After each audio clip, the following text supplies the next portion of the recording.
enjoy the show, play on Perjangers. There we go, man. I knew we'd get it eventually in here. The technical gremlins will definitely Right, do gremlins. that. Get you every time. 100%. How are you, What's Hector? up, man? Hey, good, man. Yeah, thank you for the opportunity. Appreciate it. Oh, Absolutely, man, thank you. man. Because I've been reading about you as well. Oh, yeah, right on. And the El Paso Hero, you started this off as a web comic in Right. 2011. Yeah, And here we are in 2025. You're still going along.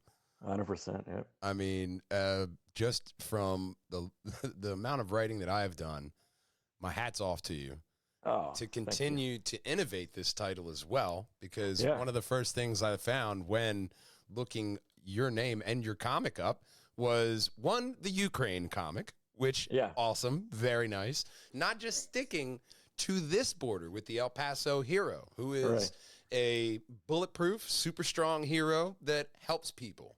Right. Kind of like a old school Superman before, very kind of like as Doc Savage, pulpy, kind of that demeanor, right there with the Yeah. Doc Savage. I didn't connect those two, but yes, that's absolutely true. Mhm. That's right. Yeah. And Oh, that's old pulp too.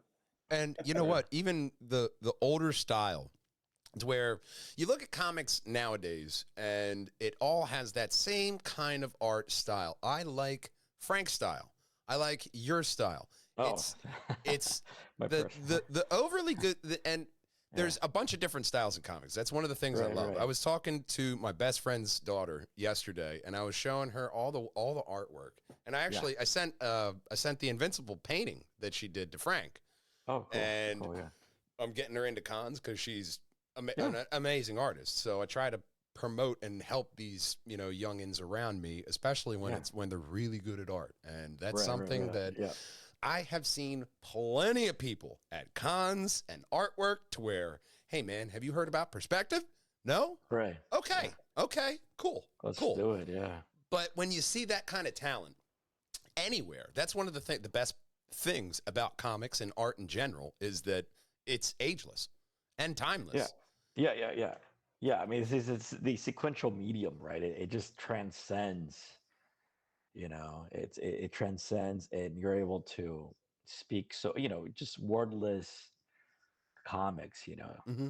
They're so powerful, right? Yeah. First time a caveman drew on a wall. There we go. That was literally sequential. We did this. We were after this. Mm-hmm. Then we came over. We threw the spears and took them down, and then we chopped them up, and then we ate. It's kind of all there. Broken up, but it's literally that's how far back as I've ever been explained to. That's how far back it goes. Right. Whether we kind of knew it as comic books or even sequential, we just understood that this happened, that happened, and this happened. Yeah. Visually. Well, yeah, and then you go to the ancient Egyptians with hieroglyphics, and that was essentially the first comic. They were telling you exactly what they did, and they had not word bubbles, but they had words, they had pictures. They had panels. They had panels. Yeah. They actually made panels.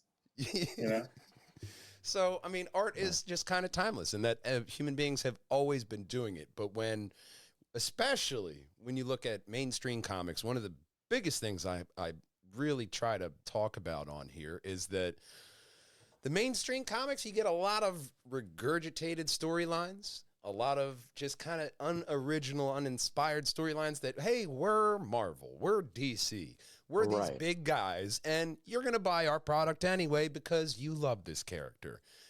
That's where you guys in the indie market have the best platform right now, because with the internet, it's not like it was to where your product can be in front of the world right now. Right.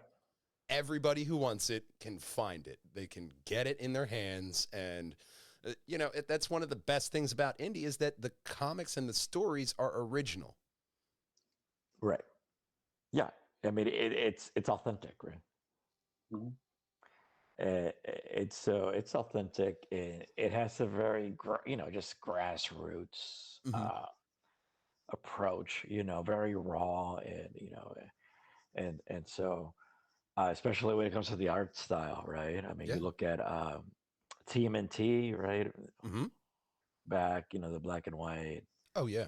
Uh, and so, yeah, I mean, once it hits a certain echelon, you could say that it becomes more mainstream, more commercialized. That has Mm-hmm. a certain style, right? I mean, not negative or bad because I mean, art is art, except for AI. But Let's all spit on that one. A T. Oh yeah. No, thank you. right, I mean, it's a helpful tool, but it's very, very, very far away from learning hands.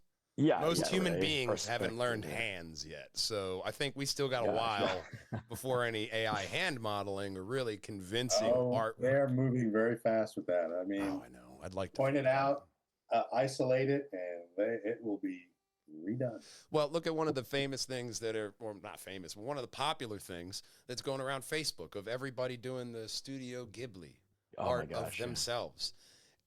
I'd want to fry every AI circuit alive Right. right now if that was me. Okay, I'm just putting that out there. Like, are Yeah, you yeah. kidding me? Oh, you guys love me now when it has nothing to do with me. Thanks. Like AI, I can see the benefits. Everybody, especially if you're a sci-fi nerd, you'll want the robots from Star Wars. Will we get them? No, it'll probably turn out like an episode of Black Mirror. But the premise is there, and especially when you're looking Yeah. at a Mexican superhero, people will look at, especially a Latin superhero, they think, oh, we have Blue Beetle, but there's so Right. much more that you can touch in the communities like this with a hero Right. like this.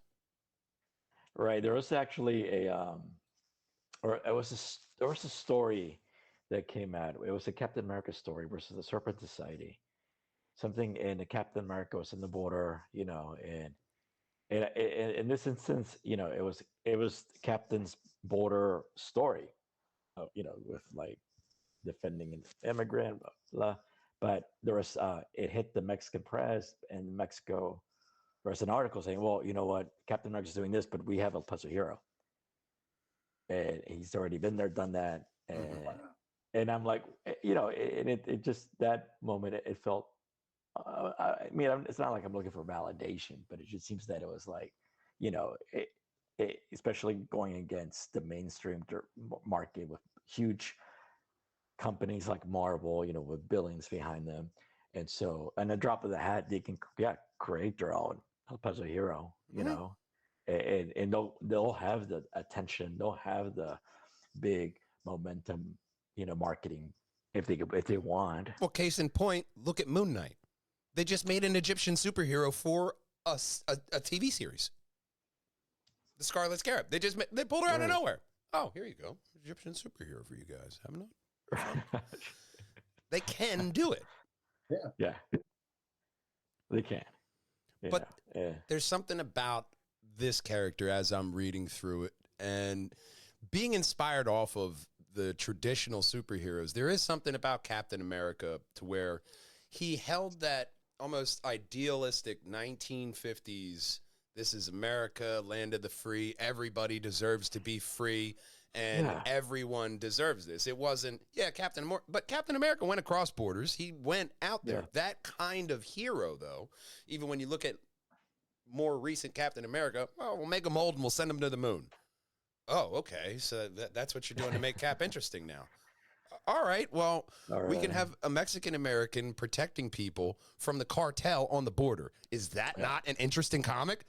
Yeah, I think so. Yeah. Yeah. And that's how it started, right? And so it got to the point where I was using actual cartel names, right? Yeah. Yes. And I was there. Should I'm I like, close my shades? I mean, really? What? and I'm like, I still got family there, so I gotta switch out the affiliations. That at Little bit. least they'll if you read it, you'll know which group is Right. group, Well, yeah. and so on. Good. It's like whenever Trump is president, you look at anime, you can always tell when the anime was made during then. Because the American president will always kind of mirror who's in that office when you look at Yeah. anime. Was it JoJo, right? Yes. Yeah. God. Oh man, I didn't want to like that show either, JoJo, and I loved it. Right. Yeah. I can't wait for more. But that's one of the things that I also like about indie. We're gearing up. I see it on Facebook for the Heroic Awards.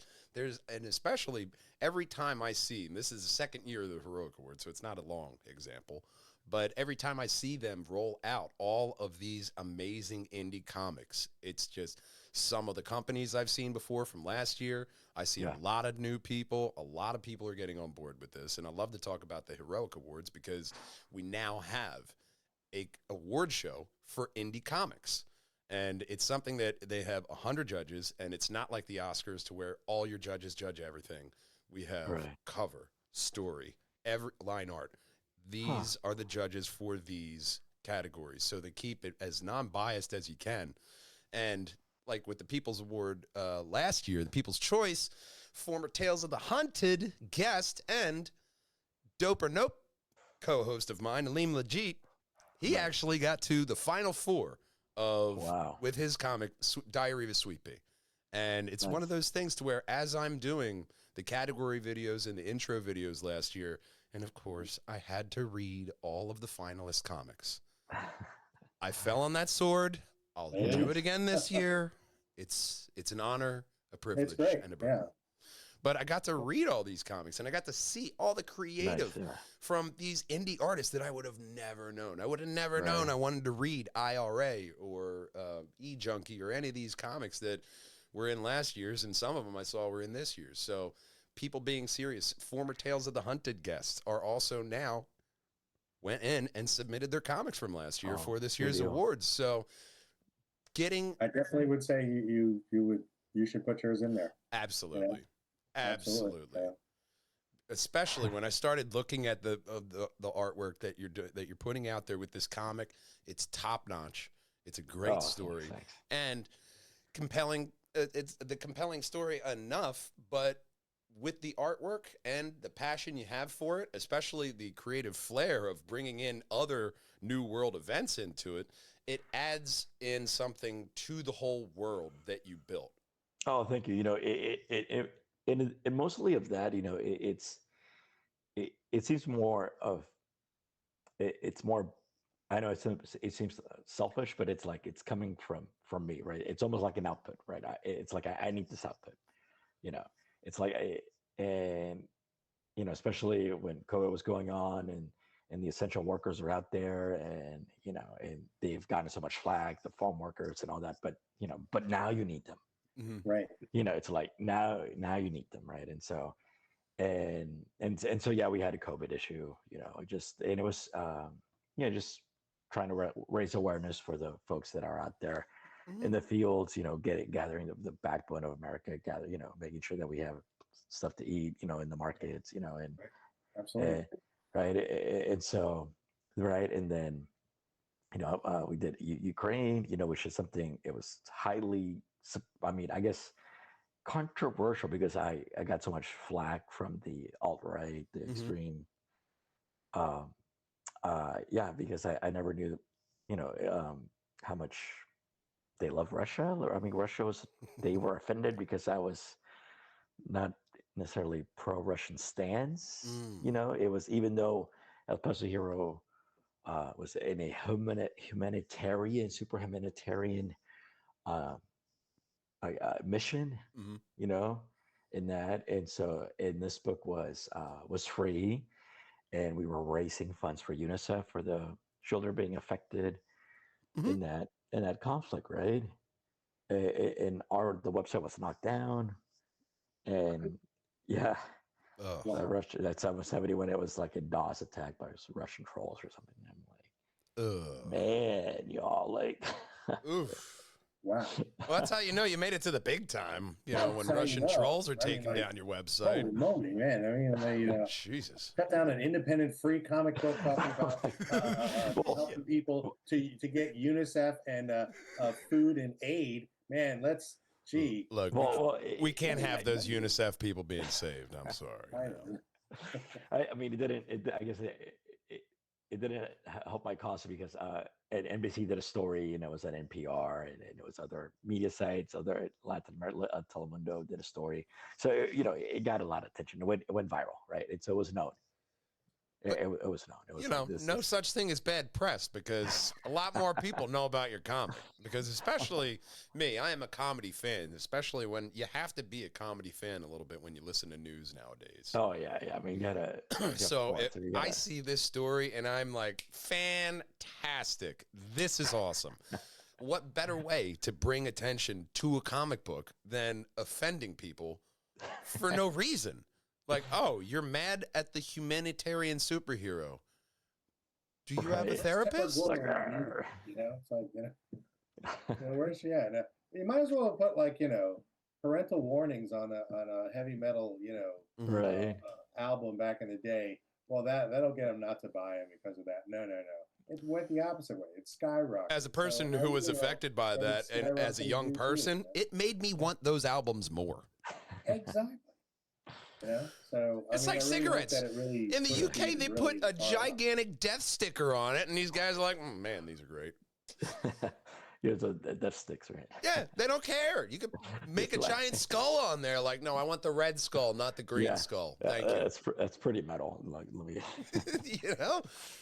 I mean, but when you're upsetting people for just telling the truth, then I kind of think you're doing the right thing, especially with a story, because a story is meant to impact something on you. You're supposed to feel something from that, I mean, a good story, at least, makes you feel. It makes you connect to these characters, and especially when it's a person legitimately just trying to save a person. That is the definition of a superhero. All right.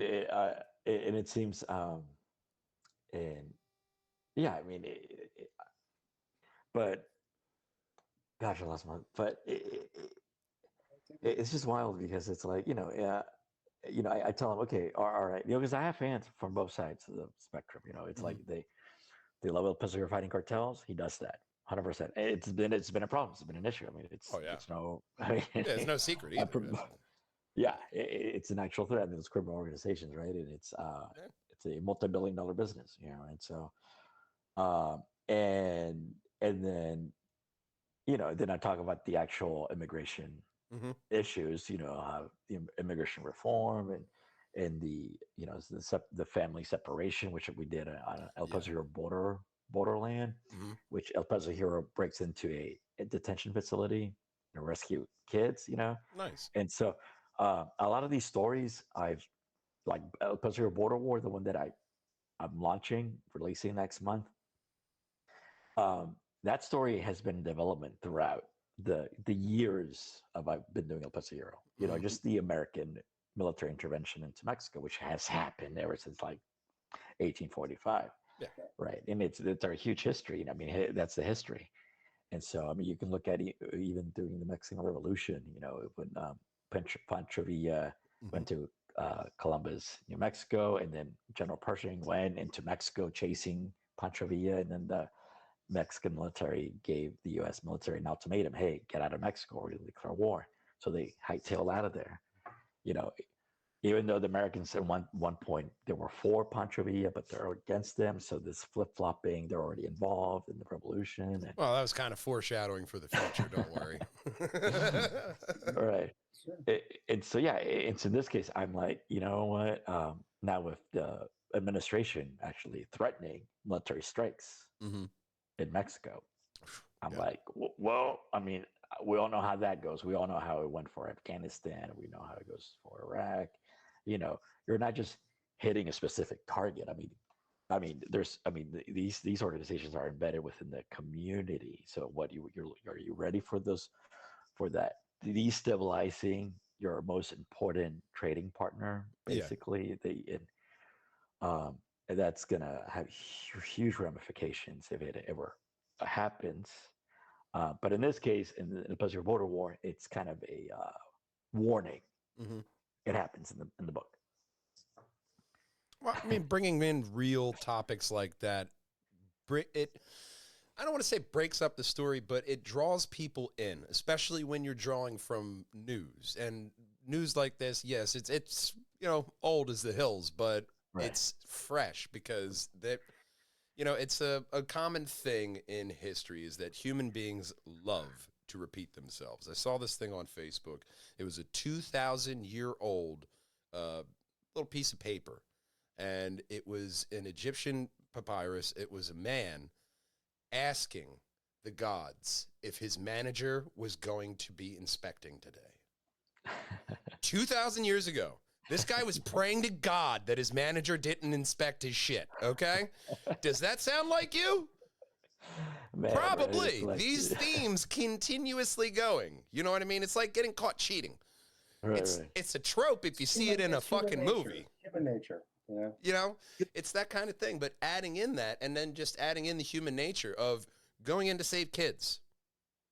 That's not something, whether you're right or left or whatever your political polarity is, Yeah, right. that's pretty black and white. Like, okay, superhero saves kids. You're bringing in these themes and these storylines that can touch people.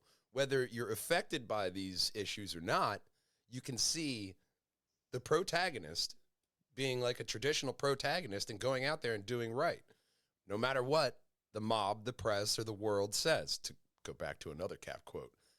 But Right, that's the good part of a good classic hero. Saying that you can't have a good old style classic hero is kind of silly because you can do it. And obviously you can do it and make it relevant and relatable in the world today because you've been doing it. You have over a decade of a successful comic series on your hands. Thank you. That's impressive. It's impressive. Appreciate you. Especially. Yeah, in its core, there is a continuous story arc, and it plays like a novella. It's like a soap opera, and I grew up watching Mexican soap operas when I was a kid, and so it's that it's those hooks and turns, and sometimes I wear my my influences in my sleeves. I write with a '90s energy, like Yeah. and so I grew up in the border. And there were very little, actually, there were no comic book stores. I mean, the comics that were there, they were behind the baseball cards in the VHS rental, mom and pop VHS rental place, And so, my dad was in the military, so he was a geek, and so he was Trekkie, and he was a nerd, black sheep of his family, right? And so he grew up reading comics, Sergeant Rock, Captain America. Reading Mad Magazine. He would bring the Mad Magazines for every time he would come in from duty, right? And so I would just he would have a stack, and I would love going through them, spy for spy. Then Sergio Aragones, his art style, and so I had that, right? And then at the same time, I was watching like Mexican movies, like lucha libre movies, El Santo, Blue Demon. These guys were actual heroes. They were fighting monsters, they were fighting the mummies, they were fighting Dracula, the vampire women, and so these guys were already doing it. And so I had that, and it's this huge just connection, right? It was until early '90s we moved to Central Texas, to a more suburban area. My dad went back to college. There was a comic book store, an actual dedicated place just for comics. And I was like, whoa, this is amazing. Right. And so, so my dad would take us, and and that's where I started, just buying, Marvel's group. I would read the Shonen Warriors, Godzilla, and I'm a huge Godzilla fan. So, I would look for these old school Marvel comics, and I was also, as a reader, and I'm like, wow, Image Comics, Spawn, like, and I'm like, this kind of speaks to me, the edgy, grid, and then I'm like, wait, well, Al Simmons is black. Oh, he's a black dude as a hero, and obviously there's been minority heroes before them, but it kind of like, whoa, this is, Spawn was a different kind of comic, though. Right. That was it was dark and gritty, dark. but went straight dark, like took a nosedive downward. That's nice. Oh yeah. I mean, my brother has a thick compendium of Spawn, and I've gone through and read Spawn myself when I started reading comics in my 30s again. And it is one of those almost must reads, just to go through. I mean, McFarlane and Spawn, first off, if you just look at the film alone, it's set Marvel up for where they're at now. Yeah, with Because X-Men, you right? look It at was Spawn kinda, and Blade, yeah, Blade, 100% Blade. two of the Right. best superhero movies from before Marvel, Yeah. and they were fantastic in and of themselves, showing Yeah, I that mean, you can yeah, do if a it great wasn't for movie. Blade, yeah, yeah, if it wasn't for Blade, there would have been an X-Men movie, There and wouldn't then have anything X-Men else. 2, right? Yeah. And then just Spider-Man, right? And so it just kind of builds up, right? And so, yeah, so that's been my writing style, like, in the 90s, energy, and, reading Aliens versus Predator, Dark Horse comics, and it wasn't until 2003 when I got the idea of El Peso Hero Okay. and started just, writing notes and building this guy up, right? And then I was in college, and then I was going to taking art classes, perspective, figure studies, Mhm. and so on, just building myself up. And then I was doing storyboards for indie movies, and then I was connecting myself into other creators that I was learning about, like El Muerto by Javier Hernandez, this guy, indie guy from California with his own independent book, gets made into a movie with Wilmer Valderrama, Oh early shit. 2000s. Yeah, check it out. So it's kind of like kind of like a Aztecs zombie, kind of like a supernatural Ooh. world. So El Muerto, the dead one, actual Oh movie wow. based on his comics. And so I connected with him through MySpace. Okay. So totally aging myself, right? So, Yeah. Oh God, I remember it too well. right, Oh man. that top 8, right, was fierce competition. Uh, Well, I'm going to check that one out. yeah, Oh God, yeah. the El I Muerto. had to write that one down. Yeah, and so I connected, man. I was like, hey, I gotta learn the trade. And so he totally took me in, and we talked, and it was basically like my moment with kind of like where when Nick Fury shows up to Tony Stark at the end of Iron Man, you Yeah. think you're the only one, Yeah. but there's a whole world, right? And so I thought I was like, man, I felt like I was in a bubble, like Mhm. Latino creator writing, comics, and so it's like, no, there's been so many before you, Yeah. right? Well, that's one of the best things about cons now is that you really get that sense of, oh, I'm not the only one. Because in your normal day to day, it's easy to be considered, oh, he's the nerdy guy. He knows all the superhero stuff. Oh, yeah, yeah. Just ask him. He knows that stuff. But when you're around people who know have the same knowledge, they know Oh yeah, different things than you. It's like a brotherhood that you just yeah, that's right. you form in there, and that's what I've noticed in the indie comic community. Everyone, Frank and we were just at HawkCon with Josh Shockley, Oh, cool. up there, and amazing time, amazing, awesome vendors. There was one vendor. They actually got old vinyls. They would go to estate sales. They'd take these old vinyls and then they would just paint on them. Oh, right on. And I'm like, I mean, they had a bunch of different nerdy ones, and I was like, that's brilliant. I can't believe nobody thought of that. And the first time, but you see things like that from these artists and these creatives that are just like, oh my God, why didn't I think of that? That's so good. And you can also get different kind of inspiration. And, it's easy to get over that writer's block when you're just bullshitting around with a bunch of Yeah, people. yeah. 100%, right? It just feels comfortable, and it's yeah. Of course, I mean, it depends on the convention, right? Because Well, yeah. now they're so commercialized. Yeah. What But was yeah, your influence on as you were younger, and your influences as you went from as a kid, your father bringing home comic books to your own choices of what you bought inside a comic book store, oh my and then gosh, yeah, that's a good one. All right. Yeah. Yeah, I mean, yeah. It's so I have I have a modest collection myself, right? And so, and I have an app, and I scan and so, Mm-hmm. and you know, not knowing, like not purposely chasing books, but just naturally just picking up and following the arcs and blah blah. So yeah, I'm majority DC. Mm-hmm. The biggest character that I have in my books Batman. Yeah. Okay. It's hard Uh, not to. it, I mean, there are a lot of really, because I'm a compendium guy.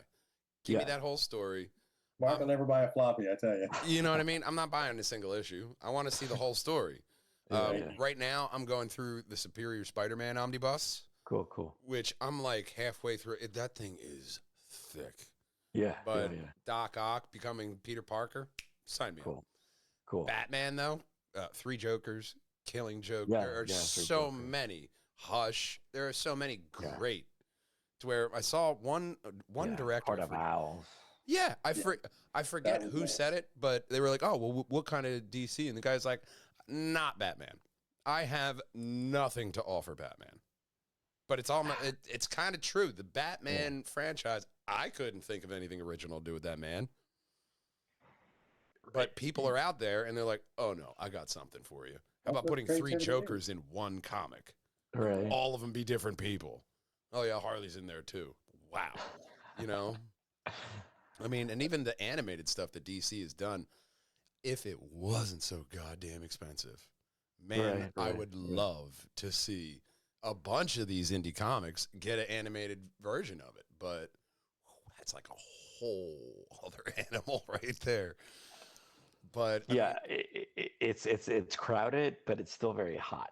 You know, Yes. it's the crowded, hot market. That's what. Yeah, I mean, but growing up, I was definitely in high school, was following Justice League, JLA, Grant Morrison's, uh, and then yeah, I mean, I'll pick up like the big event Marvel, mhm. moments, but then like actually studying it, man, I have to. I know it sounds cliche, but say Robert Kirkman, Oh my God, yeah, I know, Ru- right? and right now Oh. I follow Scott Snyder, Mhm. Okay. uh, and then podcast wise, I've been Rob Liefeld, even though he's kind of Okay. controversial at times. Well, But yeah, now especially he got kind of pissed that they didn't let him into the after party at Wolverine, Yeah. Deadpool Wolverine. I'm like, he went kind off of on it. petty, but if I created Deadpool and you guys just made millions of dollars off yeah, I would want to be invited, even if I was Right. busy. And that's it, and that just it just feels so icky. You see how creators are Yeah, not so taken seriously. yeah, Even somebody like Rob Liefeld, which founder of Image Comics, huge pillar of the industry, hmm with like Jim Lee and and so and then he gets kind of sidestepped and yeah. come on, like, billions of Deadpool, come on. Right. Anyways, but yeah, it's so I mean I listen to and follow quite a few. Right now I'm following the new Batman, Absolute Batman, Okay, and I'm into the Energon universe by Image with Transformers, GI Joe, hmm and the Void Rivals, okay, Okay. uh, and yeah, and right now I'm just focusing on writing. I know I do Chispa Comics for the direct market too, and so writing, editing, managing that publishing world with my friend David Bowles, and then yeah, just working my way up to 15 years of the Puzzle Hero next year, so big anniversary book.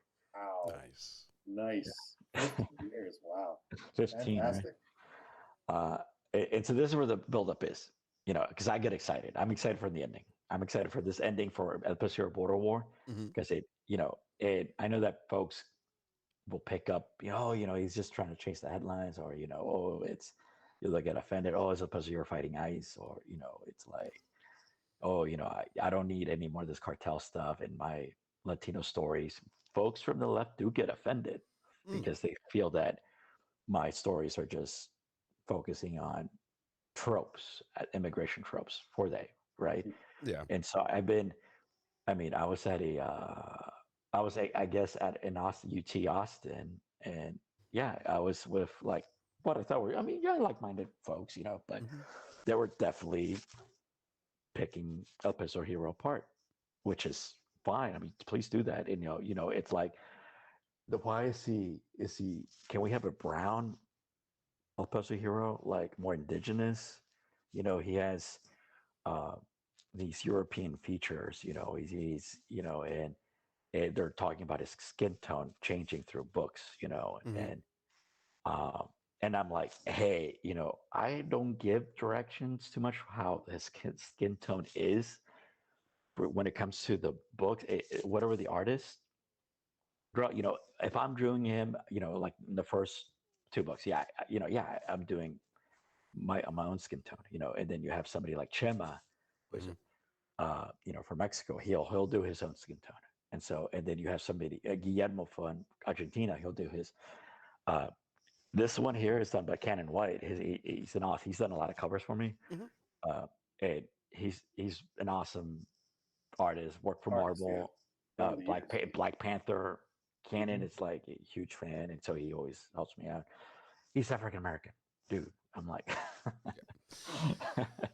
he's like, and I'm like, yeah. I mean, he'll get, yeah. I mean, it's like, in this case, it's just same thing.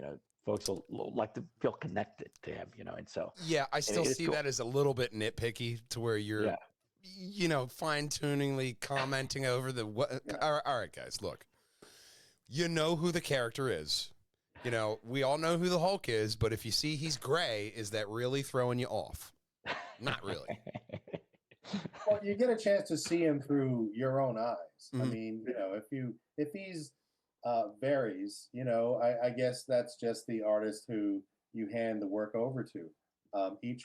Everyone has a slight yeah, lean one way or another to more realism, less realism, more yeah. Mhm. fine art, less graffiti, anime, whatever. But if you see yourself in there, I think that's the real thing. And if you're picking about the fine tuning of it, I don't think you have anything to really talk about. Yeah, you're I stretching at think that point. he's a really, really cool character. Oh, Like thank I you. said, when you mentioned like Doc Savage, Yeah, again, I did not pull those two together, and now I cannot pull them apart. I go, yeah, that is a very, very cool redo of a character that most people don't even know. right. I mean, but Yeah, the history. I feel that it's like what it's almost our responsibility to bring that history, that bring Mhm. those sure. forebears, forth, and yeah, pay our dues, pay our respects. Oh, absolutely. So tell us now about the Kickstarter that you have, Yes. and basically how to get a hold of you. I mean, they basically how to get a hold of you, but overall, Yeah, yeah, what fans who don't know you Yes. that may find they may find you here through this podcast. You know, a bit more about the book, what's it offering, blah blah blah. Your thing. yeah. So we have different offerings, and it's like I this isn't my first rodeo with crowdfunding. Absolutely. Right. And so I've done quite a few. And so, and each year, we fine tune them, and so in this case, I'm offering less knickknacks, but more meat and potatoes. Hmm. I'm offering, um, there's a PDF that comes to it. I mean, as little as $10 is a DRM free PDF, you can do. And for me, you can use the images as much as you want. I don't, it's like rip them up, go to shareware, whatever, Right. It's like go put them on eBay because there's books on eBay. I mean, I see the Pacific books on eBay, Oh, nice. and I don't get it. It's like some Oh, yeah, like, oh my, I see my book on eBay, Hector, blah blah. Blah. Dude, it's there, man. It's like capitalism. Hey, Oh yeah, capitalism. I mean, I haven't sold enough books to make it to eBay myself, but I hope to be there one day. It's a nice little feather in your cap, you know? Who they're doesn't want stealing my that books. achievement? um, and so we'll have floppies, and Right. so right now, there'll be floppies for the book, and it's about 30 pages. I mean, it's a chunky book, so Oh, nice. I mean, an average book is about 22 pages. Mhm. I go like an extra mile to just Mhm. offer, more reward, more for the reader, and so it's going to be a thicker book, um, and you also have options, for to have variant covers. One by Ariel Mendel. He did TMNT with Street Fighter, and so this is one of Ariel's covers Oh, too. nice. Yeah, And yeah. so, and right here, what I have, this is actually a compact version of El Peso Hero, which I sell these through eBay. Oh, So nice. right now, obviously, manga is, if you guys know, manga eats our lunch, our Western Oh my comics lunch. God. Yeah. Do I know that? Oh, Jesus. We know that. 6 million issue. To be 6 fair, you million. guys have a lot better living conditions than them. I'm just saying. They live at their desk. Yeah. Chained underneath. So, Literally, they let you walk out of the They building. sleep like 2 feet away from where they work. Yeah. I mean, you just roll over. You fall out on a pillow in your bedroom. Well, just look at That's the it. paper But usage 6 in Japan. 6 million copies. Yeah. per. Most of Roughly. their paper industry is just for it's just for manga. Could you imagine that Yeah, in America? it's black and white newsprint. Yeah. Yeah. It's Nice printing, even on relatively cheap paper. I know? really do like the fact that it is just black and white in manga, because the black and white, I know everybody loves color and all that, but I've been hanging out with Frank Percy too long, and I've been reading Robert Kirkman because all over the damn Walking place, Dead, yeah. Walking Dead is the first. That's the first comic that when I was getting into comic reading in my 30s, I was like, oh, I watched The Walking Dead. My buddy's like, yeah, but you need to read the comic. And he was right. yeah. And the black and white, and I was like, oh, it's not even color. He said, keep going. And it just, my eye grabs onto everything when it's black and white, to where if it's in color, oh, okay, just colorize the cover. That's all I want. I want black and white and just ink and paper to look at on the inside, because it just adds something a little bit more to that, I think, to the overall Right. Yeah, comic. you're right. It's kind of it kind of heightens the drama to the undertones, right? And so You see all that finer detail that, depending on the artist, textures and mood and atmosphere. Just you're right. and some of the Spanish artists, literally, you're right. not even European ones, have such a real appreciation and love for that medium. The artist, just the art, and the fans let them know whether they liked it or not. But just the just the artists alone. I mean, there's so many that non-European that were from the Americas, are just black and white ink. I mean, I don't know whether it's color does add a lot to a printed book. So maybe it's just that, but overall, man, they have a love for pen and ink. Right. Yeah. No. 100%. Love it. Yeah. And so I have these taking a note, and actually Marvel and DC actually now has these compact volumes, and so Nice. I have there's a higher tier, which you'll get all the compact books. Nice. And so I sell these through eBay, and so they're manga-esque, but in color. And so they're through volumes. And so that's the thing. There's just volume 1, 2, 3. That's my marketing plan for those compact books, just volumes, and so of course, and also you have your rewards where you get to be in the comic, and also if I offer ad space too, which comes at a cost for me because I'm just printing more pages, but still, I'm supporting an indie podcast. It's always a popular one. But Absolutely. That's great. It's especially for podcasting. That is a brilliant idea. I mean, especially when you're looking at indie comics. I mean, hey, I got ad space. Okay. All right. Pop it right in there. That makes so much sense. And talking about just even being able to be in the comic, that is something that I think a lot of fans, especially of your comic, would really appreciate, because I appreciated. We had Josh Shockley on, and it actually made it into his comic of the Percy Obelisk. So now the Percy Obelisk is in John the Swamp Dude lore. It's in there. Frank made it. I really do. He can't hide it. He can't say no to it. He made it in there. That's awesome. And That That's was so awesome. nice at That's like, HawkCon because I knew before that. Josh told me what he had planned, and I was like, "Oh, that's so great! like, whoa, that's Oh, that's awesome so for great!" for eternity, for all of time. All Yeah, the for all time. the The time. Percy Yeah. obelisk is right there for all nerds to appreciate. Check, please. Check, please. But yeah, so it's just I shared with him something that a professional that I was apprenticing with shared with me.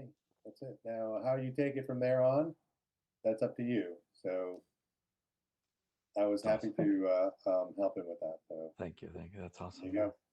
So, do you have any advice out there for new artists? Like I said, my best friend's daughter, amazing artist. She loves Robert Kirkman as well. What advice do you have for newer artists who are getting into this? They see the comic, they want to make comics. What advice do you have for them? Yeah, you know, don't ever stop. Be consistent in your work. Let it become from a place of passion and love. And look at your surroundings. Your surroundings. I mean, there's inspiration everywhere, too. Uh, you know, when it comes to professional road, go know your fundamentals, right? And look, I mean, there's different art styles too. There you tend to be more Western. You can go to manga as well. That's a whole different sphere with different, uh, yeah, masters, right? Oh, And yeah. so, uh, and look into, always keep reading, watching too, because that's where you'll definitely Yeah. refill your inspiration. Just being open to a lot of types of books as well.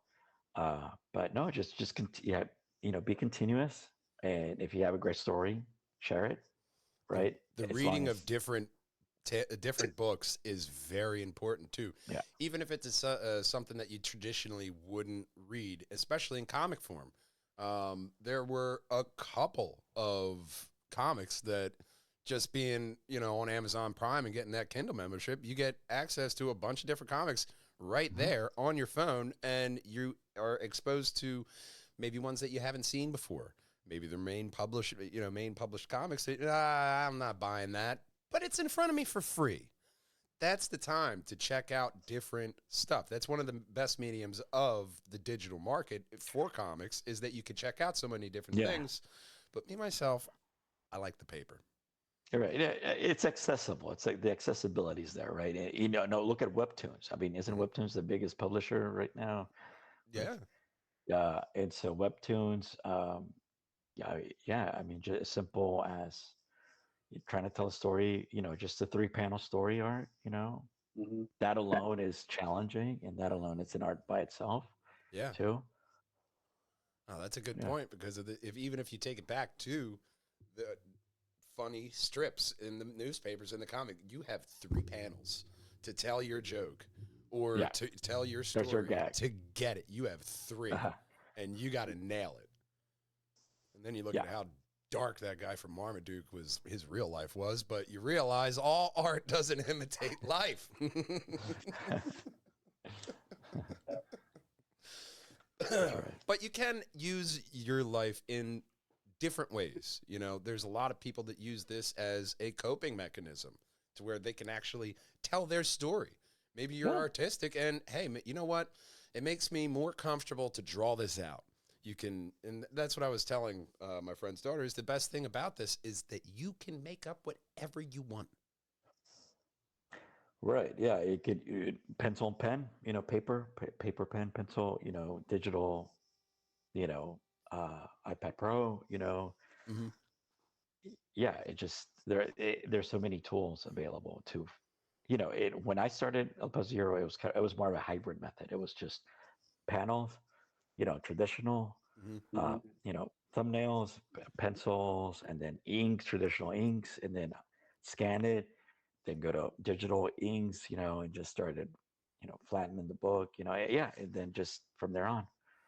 Uh, Now, when that's you how I draw, was. do you typically try to go more pencil and paper, Or are you more on the digital side? Yeah, I mean now I'm digital just Okay. because of the time. Mhm. Just because I'll sketch. I'll sketch, but yeah, I mean I just right now I have Procreate, Mhm. and I have different panel settings and pen, and so I'll just like the Ukrainian cover I did Mhm. with the tank with Peso Euro. That was that was iPad Pro. Oh, But the bad part is that I don't have a physical. right. Right. And so I'll tell you this, Frank, and so I'm not able to, even though I have the first two books in physical, 11 by 17 Yeah. panels, and so the University of Texas asked for them to be included in their collection. They asked Oh, for they asked for there's a El Peso collection stored in the library in UT. look at that. Oh, that's fantastic. Wow. Yeah, Wow. it's so they ask for like all my stuff, and so and they were asking for my Originals. Yeah. original panels, my original pages for issues 1 and 2, Okay. and I'm like, I'm not ready to part ways, Let them go, right? Yeah. because I have kids who put through college later. You got to think of the future. You got to Yeah, think of the future. exactly. It's Capitalism. funny. There's the artist who passed away like last year or the year before that, Neil Adams. Yeah, He said Neil. that. I still don't do digital because I can have a piece to get printed, but the second part is I don't have an original to resell. Mm-hmm. Now he gave up traditional dip pens and he went for markers because the time that if you're not working, since you work with ink, you scratch that first line in your pen on a piece of scrap paper and you go to ink just to get the ink flowing. That second, you click that second on a clock, how long is before it's like an hour, 2 hours? How many, hours has been wasted? But if you go to a marker, when it's dead soldier, it's Yeah. goes in the trash. You pick up another one. So that's the only thing that I would do. I still like my brush and pen, but it's not like I won't pick up a marker. Yeah. So yeah, I mean that's true. I would just still do some artwork once in a while. Pen and paper to have that original, no matter what. Right. Or you get one of those tablets to where they have the tablets to where you can draw and then it'll upload automatically onto your computers. So you could just still have your sketch and draw. There you go. There's a bunch of like technology like that, but ultimately what they're trying to do is to give you that sensation of the paper and the pen it's not still. Even if you're drawing on paper, you're still it's almost like scanning just as you're doing it. There's still something that I don't think that you're really going to get that Right. authentic feel for people because it's Exactly. weird when you It's get on those tablets. glass or some sort of plexiglass, Mhm. and the actual feel of paper Yeah. on a pen nib or a marker nib or brush, like night and day. Yeah. Oh, But yeah. hey, it's your preference. To me, I like to have original artwork. I just love it. Yeah. Just love it. I mean, people say, "Oh man, this is beautiful." Maybe some of it's not for sale. Some of I have that are for sale. So um, I'm okay. Neil Adams says, "Hey, that's what I do." It says, "Hey, Yeah, it's not for me," So Well, is there something to actually physically drawing it over the digital? And what I'm thinking is in digital, you just hit Control Z and that line's gone. When you're on paper, well, yeah, it does. it's Digital a is little bit more faster. permanent. It is faster. Yes, it is faster. But the control of what you do and knowing how to fix something is learned. But if you start out, with simply just, hit Control Z and it goes away, you don't know how to fix it if it's a physical copy, Mhm. or it's difficult, or you may go too far. You may say, I messed it up.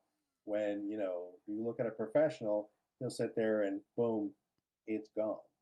But I tell you this, Frank, sometimes when you're reworking those, working with physical, you're trying to rework yourself and those mistakes will open up for something that you haven't seen before into making the art even, yeah, it just better. It's like, well, I totally went this different way. That you don't get that with Right. digital, because I mean, like you have the layers, you can just go back and Yeah. these mistakes that would branch off into this amazing piece of art that Mhm. that can happen with only going through this route. Yeah. You don't get that with digital. That's a I very good worked point. with an apprentice for a professional, Joe Rubenstein, and I was looking. He was inking over something, and he was using a quill pen, and the tooth of the paper caught the quill, and it kind of splattered a really little bit of a mist, a little bit, a couple of dots. And I went to go get a paper towel to him to wipe it up. Says no, that's texture.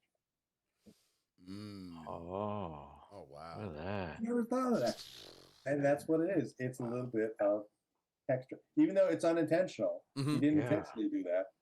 It Oh, just happened to be what he did became a happy mistake or Yeah, a happy if- encounter, whatever Yeah. it is that you call it. But overall, I went to go get the paper towel to blot it out, and go, no, that's texture. huh. This is good. Not me. Everybody should take notes. Everybody should Oh, take yeah. notes. Luckily, I'm editing the podcast, so I'll take the notes later. That's for post. He sees me all the time. Please. Yeah. I mean, Oh, I have like a whole Frank Don't you Percy think you're notebook drawing of all the all time? Frankisms, and I'll make it a calendar one day. Nice. it's the things I learned that someone gave to me. Even though I used to clean gutters, uh, uh, ink the panels, very flat like backgrounds and things like that, and erase pages, and sometimes take them in Marvel and DC for these guys. Learned a lot. So they gave it to me almost for free. So, but I can give the same information. A lot of artists, they ask me, how do you get that? How do you get that? That Wolverine, the chest hair. How do you get it so Yeah. looks burly? It doesn't look like a heavy, like he's got like a bush in front of his, Yeah. on his chest or on his arms. Mm-hmm. How do you get that? And I was like, well, what is it? It's hair. What kind of hair? It's light, burly, type of hair. Okay, now make that a line. Light, burly, and fine hair. Now, if you can't, well, then that's you controlling your medium. It's not the artwork. Because if they can do it traditionally for generations before, the 90s, you can do it too. You just have to learn to control your medium. So, I mean, you can go to the computer thing and it'll give you that kind of like patchy hair, and just by a texture that you add to it. Yeah, just a little click.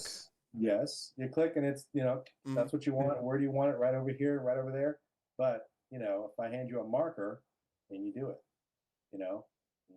that's the thing. So somebody asked me how do you get that, and I showed him.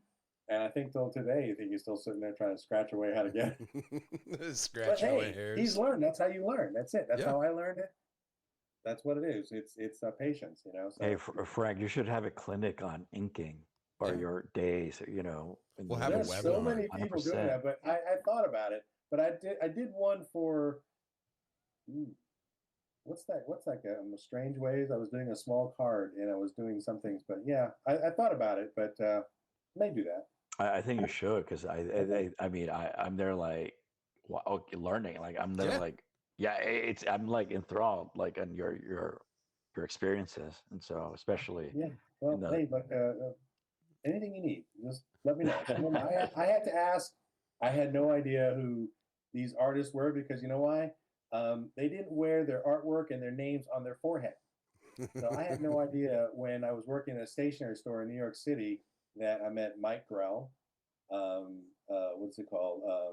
Art Nichols, and I met Michael Bear. Mike Hernandez is his real name. Michael Bear goes by Michael Bear, and I had no idea who they were. But just conversation with them. Two of them took some time just to look over my work, and now you see this illusion sitting in front of you.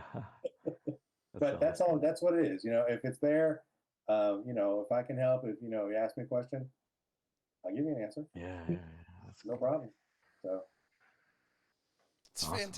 fantastic advice throughout this whole podcast, especially because I think this is something that everybody watching this, if you have the slightest bit of artistic inclination and you want to, you can create a podcast. You can create a comic, a music, a song, not a music, not a whole different genre. Like maybe you can. I don't know. I'm not going to be a negative Nancy. That's creative. But Anything creative, really. anything creative. It's the repetitive nature of it, doing it over and over and over again, and having fun. That's the ultimate thing about it. That's the best thing I did in finally unleashing my creative side, is just being honest and genuine. And what do I find entertaining? What do I want to create? Well, I want to make this like this. I want to do it like this. You have these thoughts in your head. You just need to unlock them. And that's with any kind of creative medium, I think, whether it's pen and paper or digital or even behind a camera, Right. Absolutely. Excellent. It is always subjective, unlike the opinion that you need to go out and get all of the comics out there, all fucking over a decade of El Paso Hero. Pick them up. Support his Kickstarter coming out next month as well, because I mean the artwork's amazing, the story's amazing. It's been an amazing conversation. I want everybody to go out there. Thank you. And Kickstarter's out. It's live. You want to take a hunt and hunt El Paso Hero, Yeah. Yes. And the other books that you did too. Give us a list of your other books. I actually have that Diablo Negro. Which one? The shark. Oh yeah, the Black Demon. Black Demon. There you go. Yes, Black Demon. Yeah, and so with Chispa Comics, and so we got so we currently have new partners with AM Comics, and so we are our first relaunch actually, and so we have a backlog of books. And so a long story short, Sure. we have new partners, and so we're ready to relaunch with in July. We're gonna have Rosario, which is a horror comic based on Rosario, the movie coming out May 2nd in theaters. So it's kind of like an Evil Dead set in New York City with a Latina with a grandmother that has been practicing Santeria witchcraft behind the scenes. And so the grandmother dies and she has to go reclaim the body. Ooh. So it's coming out May 2nd, Rosario. Okay. Check it out. I love May that. May 2nd. All right. May 2nd. May 2nd. Theaters. You can check out the trailer right now. Okay. Where? Let us know. Yeah, you just type in the Rosario movie and you see the trailer. Yeah, absolutely. I'm on social media too, and that origin story is coming out July. Or the Rosario Origins is coming July, and the following month in August we are launching with. It's going to be Black Demon. Mechanica, like a new Black Demon book. Giant megalodon. It's kind of like part of our kaiju series, and so it's fun, exciting. And so we're gonna have more Chispa books. We're gonna go back to Katrina's Caravan, our horror anthology, as well. And so we're super excited because we also have one of Alex Segura's books, The Dusk, coming out too. So we're excited, because we have that world, direct-to-market world of Chispa Comics. So a lot of new exciting books coming out. And of course, El Paso Hero Kickstarter is live. Help us reach the finish line because the algorithms are fierce and not helping indie comics. No, they're not. But that's exactly why we got this podcast, because we need our fans to metaphorically hunt you. I always throw out that metaphorical. You don't know who's on the internet, but it's 100% metaphorical, but you're definitely going to want to hunt down El Paso Hero and all the great comics that he's mentioned. And we try to end off this podcast the same damn way every time, and that's that we love you, we miss you, and we want to see you next time. Until then, game on, boys and girls. Bye-bye. Bye. And so... Well, that's a very good point with live wrestling. I do videography for Indie Pro Wrestling. Oh, really? Wrestling around me, 2 different leagues. I've done more than 2. I've done videography for more than 2 leagues, but Super Crazy Pro Wrestling in Gloucester City, as well as that's awesome. SPO, which they go out of the Harrah's Casino in Chester. That's awesome. hear- It is essentially superheroes. You have the Right, hero yeah. and the villain, Did- and Hey, did you ever try training or any getting in the ring yourself? no. Me? They do have they have Yeah. a training school down there, Skid Row Academy, and Yeah. Oh, wow, so now it's interesting storylines are going to start coming out, and I love the wrestlers. I was never really a traditional like wrestling fan Yeah, outside yeah. of the Attitude Era back when I was Oh a kid. yeah. So outside of that, my old business partner he started doing the videography for wrestling, and I got to love the wrestlers. These guys so are awesome. message. And I love that. Oh, Dude, there you go. I play a heel manager, man. So He's That's gonna good. he yeah. just oh my god, that's fantastic. I mean, yeah, Mhm. I'm jealous of him when he gets to do that. He's the commentator and he does Yeah. commentating for him and everything. I get so jealous when he does that because Yeah, he has yeah, I know. so It's much fun. so when I brought it in, I was like, well, if I'm gonna bring this in, I gotta, pay my dues and learn some of the ropes. And so I totally started There like you go. like Yeah. taking bumps and Mhm. doing the Oh yeah. rolls and all that. Yeah, it's a lot more cardio than anything. Oh my god. Right. I've never walked so much just being the videographer on the outside of the ring. I mean, I've had people like flying at me. I've had chairs, I've had glass, I've had Yeah. different stuff all exploding around. I got my fedora down. You're not getting in my eyes. I got glasses.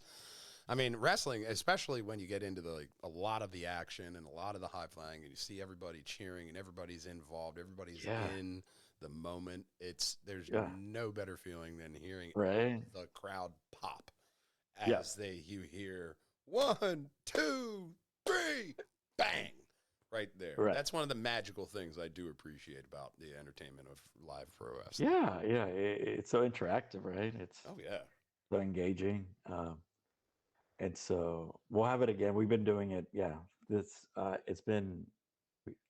It'll be our third time. Okay.